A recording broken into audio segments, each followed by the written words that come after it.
नमस्कार दोस्तों, स्वागत है आप सभी का। आज के इस टेट परीक्षाओं की जो पेपर सेट है उसकी सीरीज में आप अपना 5वां सेट है। इसमें हम देखते हैं, अपने क्वेश्चन सॉल्व करते हैं दोस्तों। फर्स्ट क्वेश्चन है इसमें,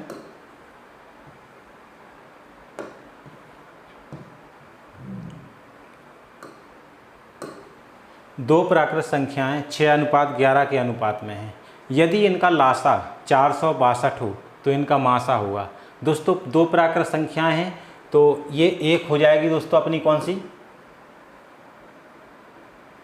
6x, और दूसरी हो जाएगी 11x, मतलब 6x और 11x। यदि इनका लासा दोस्तों इनका 462 दिया गया है, तो लासा जो 462 है, अगर हम इनको 6x और 11x को अगर हम फैक्टराइज करें तो दोस्तों इसमें सबसे पहले ये x आ जाएगा, तो 6 और 11 बचे, और ये किसी एक सेम नंबर से डिवाइड नहीं होते, तो 11 छक्के 66x, 11 छक्के 66x। तो इनका लासा दोस्तों कितना है, 11 छक्के 66x, यानी 11 × 6 × x इक्वल टू, और इधर से लासा कितना है दोस्तों 462। तो x की वैल्यू कितनी आ जाएगी, 462/11 और x, 11 और 6 है दोस्तों।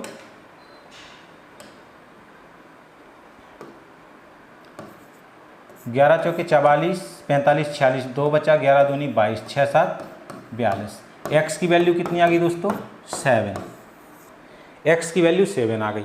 अब यहाँ पे हम इन दोनों संख्याओं का क्या निकालते हैं दोस्तों, मासा। अब हम 6x और 11x, मासा तो दोस्तों वही होता है अगर किसी कॉमन नंबर से वो नंबर डिवाइड हो जाए। यहाँ पे दोनों नंबर ये और ये किससे डिवाइड हो रहा, x से, यानी कि मासा कितना आया, x। मासा कितना आ गया दोस्तों, x। x की वैल्यू अभी कितनी आई, 7। तो सीधी सी बात है, मासा कितना हो जाएगा, 7। नेक्स्ट क्वेश्चन देखते हैं,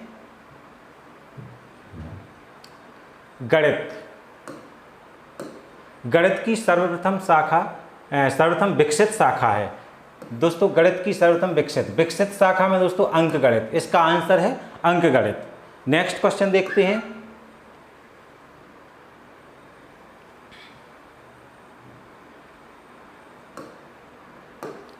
दो भाइयों की आयु का योग तथा अंतर दोनों ही ऋण संख्याएं हैं। ऋण संख्याएं से मतलब है दोस्तों प्राइम नंबर्स, यानी कि अभाज्य संख्याएं। यदि बड़े की उम्र 23 वर्ष है तो छोटी की उम्र हो सकती है। अब ये देखना है दोस्तों, दोनों का योग तथा अंतर ऋण संख्याएं हैं, दोनों का योग तथा अंतर। सबसे पहले 23 और 8,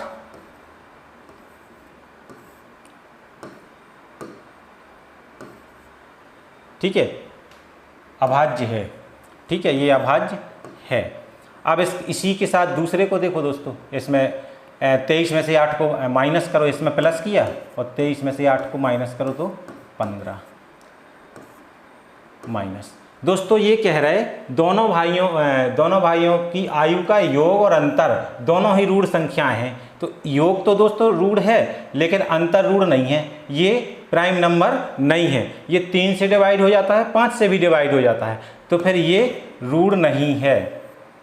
नेक्स्ट देखते हैं, इसको चेक करते हैं, 23 + 12, 23 + 12, 3 और 2 5, और 2 और 1 3।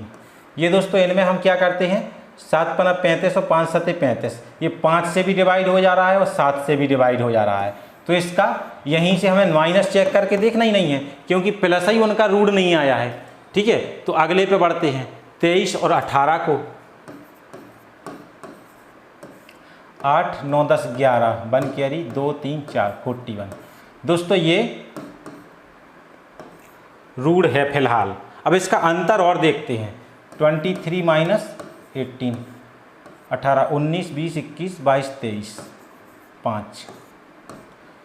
दोस्तों इनकी योग और अंतर दोनों ही ऋण आ रहा है, यानी 41 क्या है, अभाज्य संख्या है, 5 भी क्या है, अभाज्य संख्या है। यानी कि छोटे की उम्र कितनी हो सकती है, 18 वर्ष। इसको चेक करने की जरूरत ही नहीं है, क्योंकि अब आ गया है अपना। तो नेक्स्ट क्वेश्चन देखते हैं दोस्तों।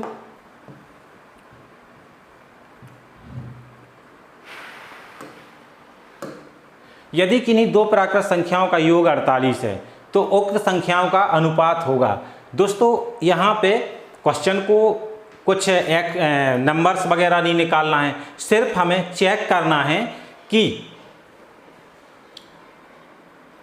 अगर दो संख्याओं का योग 48 है तो उनका अनुपात हो सकता है। तो अनुपात दोस्तों क्या होता है, अनुपात की जो सारी क्वांटिटी होती हैं, सारे रेशियो होते हैं, यानी कि जितने भी अनुपात दिए रहते हैं सबके अनुपात के प्लस से उनके योग को डिवाइड होना चाहिए, पूरा पूरा भाग जाना चाहिए। तो दोस्तों इन दोनों का प्लस कितना है, 5 3 8 और 8 6 48 डिवाइड हो रहा, यानी कि ये अनुपात हो सकता है, ये अनुपात हो सकता है इसका 48 का। ठीक है ना, दो कोई क्वांटिटी लो जिनका अनुपात मतलब 3 और 5 के अनुपात में हो सकता है 48। ठीक है, अब इसमें 7 5 12, 7 5 12, 12 चौको 48, ये भी डिवाइड हो रहा, तो ये भी रेशियो हो सकता है उन क्वांटिटीज का जिनका योग 48 है। 6 और 2 8, 8 6 48, ये भी डिवाइड हो जा रहा है, यानी कि इसका जो इसके योग की जो दो क्वांटिटी हैं उनका ये भी रेशियो हो सकता है। 5 और 2 7, 7 से दोस्तों ये डिवाइड नहीं होता, 7 से ये डिवाइड नहीं होता, मतलब इनका रेशियो ये कदापि नहीं होगा 2:5, तो कदापि नहीं होगा। तो दोस्तों इसमें इन्होंने पूछा क्या है कि नहीं होगा, तो दोस्तों इसका आंसर निकल के आएगा डी 2:5। 2:5 कदापि अनुपात नहीं होगा। नेक्स्ट क्वेश्चन देखते हैं दोस्तों। निम्नलिखित कथनों में से कौन सा कथन सही है। दोस्तों इसमें हम चेक करते चलते हैं, सब जो आ जाएगा उसको लिख देंगे कि ये सही है। तीन विषम संख्याओं का गुणनफल एक सम संख्या है। 3 विषम संख्याएं ले लो, 1 3 5, तीनों की तीनों विषम ली हमने, इनका गुणनफल एक सम संख्या है। 5 दिया 15, सम नहीं आई। ठीक है ना, ये कह रहे सम संख्या है, तो ये आंसर इसका रॉन्ग है, पहले से पता चल गया। दोस्तों अपन और भी लेंगे तो विषम ही आएगा। आपकी 3 लगातार अगर विषम संख्या है, कोई भी 3 विषम संख्याएं हैं तो गुणनफल ऑटोमेटिक वो विषम ही आएगा। एक सम संख्या और एक विषम संख्या का अंतर, एक सम संख्या हम 4 ले लेते हैं, माइनस एक विषम संख्या 1 ले लेते हैं, अंतर एक सम संख्या है। 4 में से 1 गया 3, 8 में से 5 गया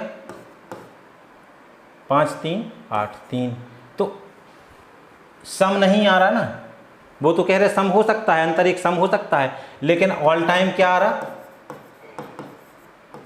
विषम, यानी कि ये भी गया हमारे आंसर से, ये भी आंसर सही नहीं है। दो विषम संख्याओं और एक सम संख्या का योगफल एक सम संख्या है। दो विषम संख्या ले लीजिए 1 + 3, दो विषम संख्याओं, तो 2 विषम हो गई और एक सम संख्या का योगफल 3 2 5 और 1 6, सम संख्या है, सम आया है दोस्तों, सम आया तो है, क्या सभी के लिए सत्य है ये, तो 2 और ले लो, यहाँ 3 और 5 ले लो, पहली दोनों कैसी होनी चाहिए, विषम संख्याएं, प्लस एक सम हो जाए, तो 5 3 8 8 4 12, फिर से सम आया। दोस्तों ये आंसर राइट है इसका। ठीक है, अगले पे जाओ या ना जाओ बात बराबर है, अगला तो रॉन्ग हो गई क्योंकि ये हमारा सही निकल के आ गया। फिर भी अगर चेक करना है तो 3 विषम संख्याओं का योगफल, 3 विषम संख्याओं का योगफल, यहाँ पे 3 विषम संख्याएं, एक विषम दूसरी विषम, और अगली सम होने के कारण ये सम हो जा रही थी। ठीक है, अब यहाँ पे तीसरी और विषम आ जाएगी तो ऑटोमेटिक 1+ हो जाएगा उसमें, तो विषम हो जाएगी। तो यहीं से पता चल रहा कि यदि यहाँ पे 2 की जगह 3 होता तो ये 7 होता, 4 की जगह 3 या 5 होता तो ये विषम होता। तो दोस्तों ये भी रॉन्ग है, तो इसका आंसर राइट है ये। नेक्स्ट क्वेश्चन देखते हैं। 6251, 6521 और 5621 में 5 के स्थानीय मानों का योगफल है। तो सबसे पहले इनके स्थानीय मान देखते हैं दोस्तों, इनके स्थानीय मान। तो इस नंबर में 5 का स्थानीय मान, इकाई, दहाई, सैकड़ा, हजार, 5000, ये हो गया इसका स्थानीय मान। दोस्तों इस वाले नंबर में 5 का स्थानीय मान, इकाई, दहाई, सैकड़ा, यानी 5 सैकड़ा, 5 सैकड़ा मतलब 500। इस वाले 5 का स्थानीय मान, इकाई, दहाई, 5 दहाई यानी 50। सभी का क्या निकालना है? योगफल।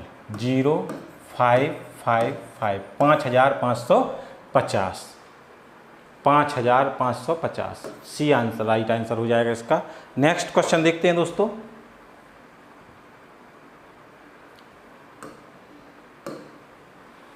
प्राथमिक स्तर पर 10 ग्राम।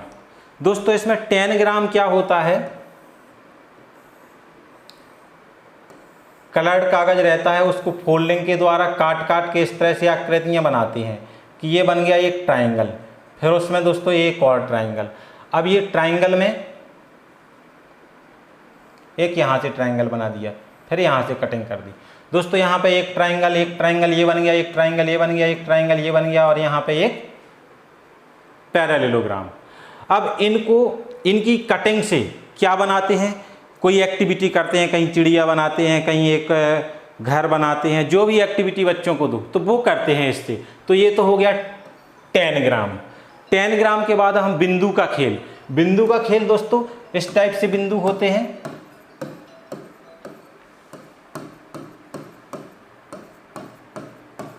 इन पे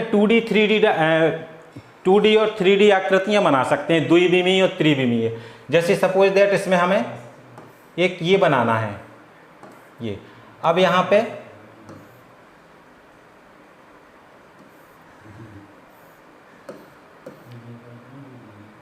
इस टाइप से ये पूरा नहीं हो पाएगा दोस्तों, कम है बिंदु।